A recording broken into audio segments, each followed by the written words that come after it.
Tepat pada hari ini, tanggal 28 Oktober 2021 sebagai Hari Sumpah Pemuda yang ke-93. Ada makna yang mendalam bagi sejarah bangsa ini dalam isi Sumpah Pemuda yang dicetuskan pada 28 Oktober 1928 itu, yakni ikrar bertanah air satu, berbangsa satu, berbahasa satu, Indonesia.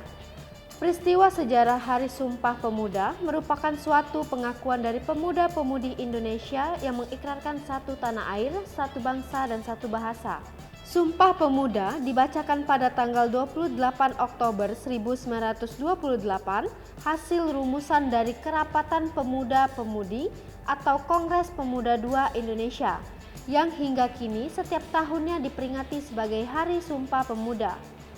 Pada masa pemerintahan Presiden Soekarno, yaitu pada 1959, tanggal 28 Oktober ditetapkan sebagai Hari Sumpah Pemuda melalui keputusan Presiden nomor 316 tahun 1959, tanggal 16 Desember 1959. Kemerdekaan Indonesia didapat pada 17 Agustus 1945. Namun, jauh sebelum kemerdekaan itu, pemuda Indonesia telah bertekad membangun bangsa.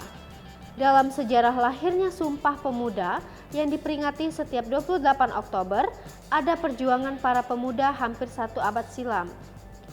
Gagasan penyelenggaraan Kongres Pemuda kedua berasal dari Perhimpunan Pelajar-Pelajar Indonesia, sebuah organisasi pemuda yang beranggota pelajar dari seluruh Indonesia.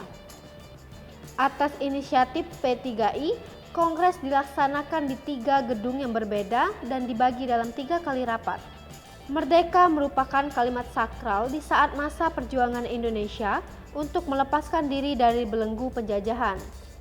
Kemerdekaan itu kemudian didapat pada 17 Agustus 1945 yang tentunya tak bisa lepas dari pengaruh dan kerja keras para pemuda. Pemuda memang memiliki peran penting dalam sejarah Republik Indonesia.